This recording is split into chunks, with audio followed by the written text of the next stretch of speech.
শুভ সকাল বন্ধুরা, উমা হোম লাইফে নতুন একটা দিনে নতুন একটা ব্লগে তোমাদেরকে স্বাগত জানিয়ে আজকের ব্লগটা আমি শুরু করছি।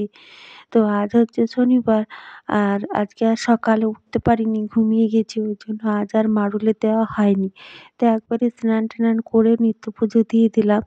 তো দেখো, কালকে যে ছোট ছোট জবা ফুলের কড়িগুলো দিয়ে নিত্য পুজো দিয়েছিলাম, আজকে বাসি ফুলগুলো, তো দেখছি ওর মধ্যে আবার একটা ফুল ফুটে গিয়েছে। তো আজকের ব্লগটা কেমন করে করেছি আমি নিজেই বুঝতে পারিনি, তো ঠিকঠাক মতো হয়নি। তো ব্লগটা আজকে আর ইচ্ছা করছিল না, তো এই যতটুকু পেরেছি তোমাদের সঙ্গে শেয়ার করেছি। তো মুড়ি টুড়ি খেয়ে আজকে তো একবারে রান্না হতে বসিয়ে দিয়েছি ভাত। আজকেও তো এখন নিরামিষ খাচ্ছি। তো কাল রবিবার একটা জায়গায় যাব, ওই জন্য নিরামিষ খেয়েছি। তো তোমাদের সাথে অবশ্যই কিন্তু আমি শেয়ার করবো আমি কোথায় যাচ্ছি না যাচ্ছি। কাল যাব রবিবার দিন, তো ওই জন্য নিরামিষ খাওয়া। আজ কদিনই তো নিরামিষ খাচ্ছি। তো আমি এখানে রান্না করছি, আর বড় মেয়ে এখানে ওর বাবার চুলগুলো একটু মানে কালার করবে, ওই জন্যই গার্নিয়ারের কালারটা নিয়ে এসছে। এটা প্রথমবার নিয়ে এলো, শ্যাম্পুর মতো লাগাবে বাটিতে গুলে। আর আমি এখানে বসে বসে রান্না করছি। আজকে তো স্নান টান করে জলখাবার খেয়ে তারপরে ব্লগটা আমি শুরু করেছি। আর এখানে ধরো কুমড়ো আলু দিয়ে একটা পোস্ত করব, সবজি না, একটা পোস্ত করব, আর ফুলকপি আলু দিয়ে একটা ঝোল করব। তো এই হবে আজকে দুপুরের রান্না।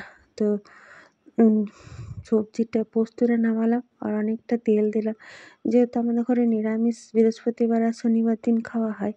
নিরামিষ খুব একটা খেতে পছন্দ করি না, নিরামিষ তরকারি আমি খুব একটা ভালো করে রান্না করতেও পারি না।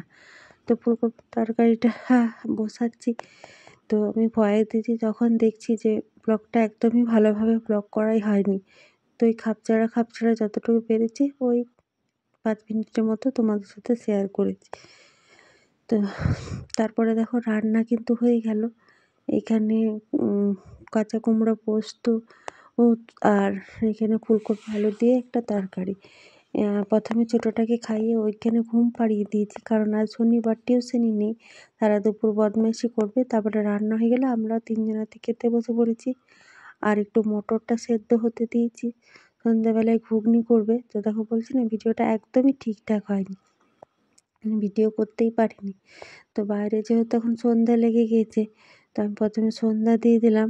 আর রাতের জন্য ভাবছি একটু ছাতু ভরা রুটি করব, আর ঘুগনির মটর তো সেদ্ধ করেই রাখা আছে। আর আমাদের গ্রাম সাইডে না এখন হালকা হালকা শীত পড়ে গেছে, ওই জন্য জানলা দরজা সব কিছু দিয়ে দিয়েছি। আর ওইখানে দেখলে প্রদীপটা নামানো আছে, ছাদেও একটা প্রদীপ দিয়েছি। তো সন্ধ্যেবেলায় সন্ধ্যা দিয়ে হাঁটা মেখে আমি একটু দোকান এলাম। বললাম তো একটা জায়গায় যাওয়ার আছে, এই গলারটা দেখছিলাম, নিইনি।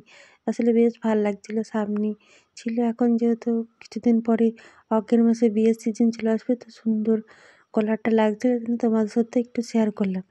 আর আমাদের গ্রামেই এই দোকানটা তোমার সাথে অনেক ভিডিওতে দেখিয়েছি।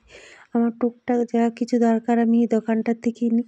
তো একটা জায়গায় যাবো বলে মানে সে পুজোর আগে নেল পালিশ নিয়েছিলাম, নেল পালিশই নিতে এসেছি। আর একটা এখন তো শীত পড়ে গেছে, একটা নিভিয়ার ক্রিম। তো আটা মেখে ছাতু ভরা বুটো রুটিতে ভরে তারপরে আমি টুক করে একটু দোকান চলে এলাম।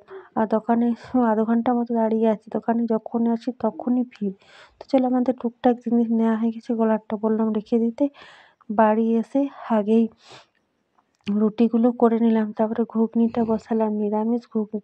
কালারটা কিন্তু ভালো এসছে, আশা করি খেতেও ভালো লাগবে ঘুগনিটা। আর এখানে ছাতু বড়া রুটি করেছি। আজকের ভিডিওটা যতটুকু পারলাম তোমাদের সাথে শেয়ার করলাম। ভালো লাগলে অবশ্যই চ্যানেলটাকে সাবস্ক্রাইব করো, পাশে থেকো বন্ধু হয়ে। শুভরাত্রি।